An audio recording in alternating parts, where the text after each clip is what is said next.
Mike Vrabel has now kind of filled out his staff with the Patriots, and the names look very good. I look at the staff, just the roster, the rundown. I'm like, I'm here for this. I'm here for this. Now, of course, there's some other factors that go into it. You know, it's not like you're taking a guy who was on a staff somewhere the year before. You know, the way you'd see it in college, where like Curt Cignetti had this really good staff at James Madison, and he pulls them all to Indiana, and year one, they're just continuing what they were doing at James Madison. It's not the same way in the NFL, and certainly not the same way with this case. So Vrabel is pulling a lot of Vrabel guys, a lot of Tennessee Vrabel guys, but that's been a couple of years since they've coached together. They've been to different stops. Josh McDaniels as OC is a hire that I love for sure, and I still do. This doesn't change that, but you look at the rest of the offensive staff, and it's a bunch of people that worked with Vrabel who did not work with McDaniels. I don't think there was anyone really from that Vrabel tree that I was like, yeah, bring him in as the OC. But you look at some of these offensive guys, and they're ones who have coached with Vrabel and not McDaniels. Ashton Grant was a personnel consultant with Cleveland. That's where obviously Vrabel was last year, consulting Cleveland. Tony Dews was with him. He was with the Jets last season. He was with the Titans from 2018 to 2023. So all of Vrabel and then some. The guy whose name I can't pronounce, Hoftailing or whatever it is, hadn't heard of him, but he was with the Titans. Riley Larkin was an Ohio State guy that kind of knew Vrabel through that. And then you've got Thomas Brown, the interim coach for the Bears the last couple of games of this season, passing game coordinator coming in for the Patriots. That's someone I like. I can't really judge him off that Bears interim head coach, but certainly what some other people are saying about him and his past. And the other one is Doug Marrone, former head coach, not a very successful head coach, sure, but a bona fide, career offensive line guy. And to me, that is the first step for the Patriots, right? Like last year, it was a bunch of guys who hadn't been in those positions before. Van Pelt is offensive coordinator. DeMarcus Covington is defensive coordinator. Positional coaches, Tyquan Underwood and Dante Hightower. Hightower is a great Patriot, and I'm sure he'll be a decent coach. But these are guys who had never been in the coaching circles before.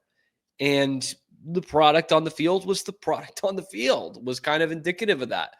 And now you've got guys who at least have been in systems and your head coach's system before and have had some success coaching in the NFL. Again, Marrone, you don't look at the wins-loss record for him as a head coach. Same thing with Thomas Brown, but they're not coming in to be head coaches. And notice how the media hasn't said that. Notice how the media hasn't been like, oh, you're bringing in Doug Marrone? Look at his record as a head coach, the same way they did for Josh McDaniels. Again, totally hypocritical. It makes no sense. They just know McDaniels better, and so they want to drag him through the mud because it's like, oh, you're bringing back the Belichick thing. Look what he did as a head coach. He failed. Yeah, but that's not what he's being hired for. You know who else failed as a head coach? Steve Spagnuolo, man. He failed. Spags, failure as a head coach. And he's going to go down as one of the best defensive coordinators in the history of the league. And he's done a pretty decent job with the Chiefs, I would say. I would say he's done okay. So, especially on the offensive side of the ball, I like the way they went with it. There was only, once you hire McDaniels, which again, I think was the right hire, there's only so much you can do in terms of guys who have coached with him before versus guys who have coached with Vrabel because there's no overlap there. And so there is going to probably be a learning curve in there. The first couple of, weeks of the regular season, which therefore would be the first couple of months of them working together, there will definitely be some learning curve, and we might not be able to pinpoint it there, but I think we'll be able to see once the team gets on a run that, hey, maybe this coaching staff is now working out. But from the prospects of it, I really like it. I like the staff that Vrabel has built. And I think it's one that can make this team better. Are they going to make the playoffs? Probably not. But are they going to make this team better? I think so. And my nose is really itchy today. I've had some people comment that I was on cocaine. I promise you I'm not, or else the show would be a lot more energetic. I just have a really itchy nose, man. Really itchy nose. Golly. But I'm excited to see what McDaniels going to do with Drake May. I mean, more than anything, the defensive staff, it's fine. I just still don't love the Terrell Williams hire as your defensive coordinator, because I don't like coordinators who have only focused on one position unless it is a quarterback's coach going to offensive coordinator. So on the defensive side, almost always you see coordinators who have been around different positions. Secondary linebacker is the most popular, and maybe defensive line. But here the last 2 years, you hired a guy who had only really coached the defensive line, and DeMarcus Covington, and that didn't work out. And now you have hired a guy who has only coached the defensive line. For 25 years, he has only coached the defensive line. And so I think there's rocks, stones that are unturned there in terms of what he could do. And we saw it with DeMarcus Covington, man. Lo and behold, wow, this team that was deep at corner cannot cover in a phone booth because the guy's never done coverages. He's only done the defensive line. So maybe if you get Travis Hunter and you've just got so much skill, that you got Hunter and Gonzalez on the back end, that you don't need a coverage guy, a coverage guru. But those would be two guys who are in their first 3 years in the league. Just saying. So not in love with the defensive staff. Do like the offensive staff. And again, very intrigued to see what Josh McDaniels is going to do with Drake May, because we know that that McDaniels is very malleable. Has done it with several different quarterbacks over his career. Yes, even without Brady, and yes, with Brady, they have molded to those guys their strengths. And it has obviously worked with flying colors. They've passed with flying colors. They win Super Bowls. He sends guys to Pro Bowls, this, that, and the other. So I'm just intrigued to see what the best version of Drake May looks like. Congrats to him. He made the Pro Bowl. I think we were very excited with what Drake May gave to them this year. But of course, you have not seen the best of him yet. And with an offensive mind like McDaniels, I think you are going to find out pretty quickly what it is that he is going to be elite at. And, maybe it is the Josh Allen thing, where he's just such a good dual threat guy. I mean, Allen's one of the great dual threat quarterbacks in the league. Like outside of Lamar, it's probably him. A little bit bigger body than Drake May, but not by very much. Like Drake May's a big kid. So maybe that is what he becomes. Maybe he is in the mold of Josh Allen. Or maybe it is more of a Brady, get the ball out of your hand quickly, read the defenses, be a great pre-snap quarterback, use your pocket mobility to your advantage. Maybe he's Patrick Mahomes, where he's off platform and he can really get outside of the pocket and still deliver, but still working in that, short to intermediate game the way that Brady was, but with a little more out of the pocket mobility. How is he utilizing the tight ends? That's the other thing. What is going to be, what are going to be the offensive weapons on this team? Are we finally going to see more touches for Pop Douglas out of the slot receiver? Are you going to ride some of your veteran tight ends? I'm guessing Hooper probably won't be here, but Hunter Henry, I'm guessing, still will. I think they'll probably draft a tight end somewhere day 2 or 3. And how do those get worked into the system? Can you actually be a running football team the way that you thought you were this year? We all love Ramondre to varying degrees, but first off, I think they're going to get another running back in the draft too. But can you be that run first team that sets up the play action pass the way you were for Mac Jones in 2021? So I'm fascinated to see what way this is going to go. And I trust Josh McDaniels more than almost anyone else on the market to find out what that skill set is going to be for Drake May. Because even as good as he was this year and how much he came along, there's still plenty to work out with him. And it all starts with the offensive line, man. I mean, outside of Dante Scarnecchio, who's the greatest offensive line coach ever, I don't know that you can bring anyone in here and work with the personnel they have right now. Like Doug Marrone is one of the the premier offensive line guys that's still coaching in the league. Like, you know what I mean? This is a lifer offensive line guy. He's been through it. He's built some damn good ones. That is where you need to start, and you need to bring in some new guys here. And I think what Doug Marrone is going to be able to do with this offensive line is absolutely going to determine what Josh McDaniels can do with Drake May. And there is still going to be some learning for Drake May throughout the second season.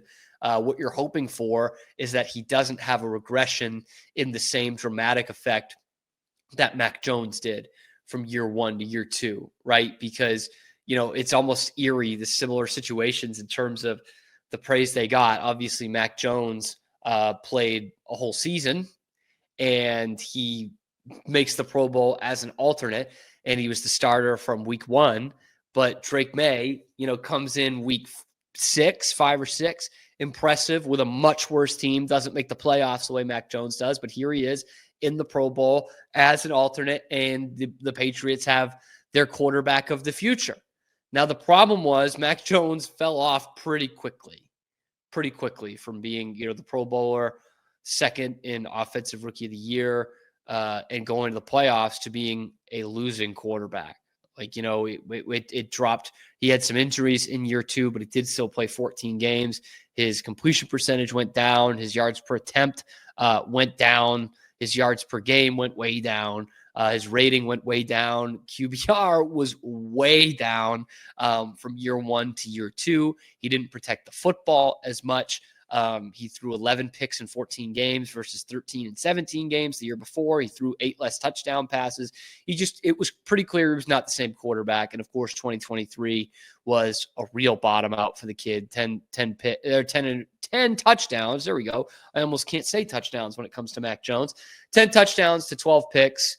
You know, his success rate was pretty bad. His yards per attempt were way down, yards per game way down. So it was that sophomore slump. You know, it felt like Mac never really got going. And there's going to be some bumps in the road for Josh McDaniels and Drake May here in year 2, but you just can't have a big time drop off. Mac had the drop off, and that offense had the big drop off from year 1 to year 2. You just need the kid to be serviceable to good in year 2, because then year 3, when you've theoretically got some better weapons in here and definitely a better offensive line and a second off season with Josh McDaniels, then to me, the sky is the limit. But the kid just has to be above average to good next year for you to still be, you know, impressed and excited about the future. He's probably not going to be Jaden Daniels. Probably not. But if he is, then gung-ho, we're damn excited. And there's no reason he can't be, right? There's no reason he can't be. But just expect a bit of a learning curve here. I like the staff that Mike Vrabel has built here and has taken on here. And I think it's just the biggest thing for me to kind of close this out. Biggest thing for me about this Patriots coaching staff from 2024 to 2025 is it just feels like you have guys who know what they're doing. And it's on paper, and they haven't done anything yet for the Patriots. But it's like the difference between Alex Van Pelt and Josh McDaniels is tremendous. And even though I'm critical of the hire, like the difference between DeMarcus Covington and Terrell Williams, that's a big upgrade. Terrell Williams has coached in this league for a long time and under some good damn coaches. DeMarcus Covington was just kind of taking on odd jobs with the Patriots because he was a Belichick guy. And that's also what's refreshing here is for so many years, obviously we trusted Belichick and the staff that he built, but if the guy was not a Belichick guy, he was not going to come in here. You know, it was obviously McDaniels, Bill O'Brien, Dean Pease on the defensive side. You had Jed Fish a little bit, quarterback coach, but it was like once you ran out of the offense, like once you ran out of McDaniels and Jed Fish, it was like, all right, guess you have to start bringing defensive guys to be the OC and quarterback coach. And that's how you get Matt Patricia and Joe Judge coaching Mac Jones year 2. And to not be doing that this time is ultimately very refreshing for Patriots fans. You have guys who have been other places, who have been coaches, some cases head coaches in this league. And maybe there's some ego there, sure. But At least you know these guys have some damn qualifications other than the fact that they worked with Bill Belichick. You know, even those guys who worked with Vrabel, a bunch of them also worked other places. If you were the Patriots and you were a Belichick guy, the only way you were working other places is if you were failing as a head coach. Patricia, Joe Judge. You can go back, obviously, to Rack and Mangini and McDaniels. Anyway, I'm excited about this staff. I'm excited about what this team is going to be mid-season next year. If they're good in the beginning, that's great. But I'm excited to see, once they make some adjustments middle of the year, what this team's identity is, if they can actually be a tough football team rather than just saying they're a tough football team. That's what I'm excited about. We are Rogue Media Sports. Hey, thanks for stopping by. And if you like this video, be sure to give us a like and subscribe. It really helps out the channel a ton. You can follow me on Twitter here for some more outrageous Boston sports takes coming to you every weekday at noon Eastern time. And then after that, wherever you get your podcasts. We are Rogue Media Sports.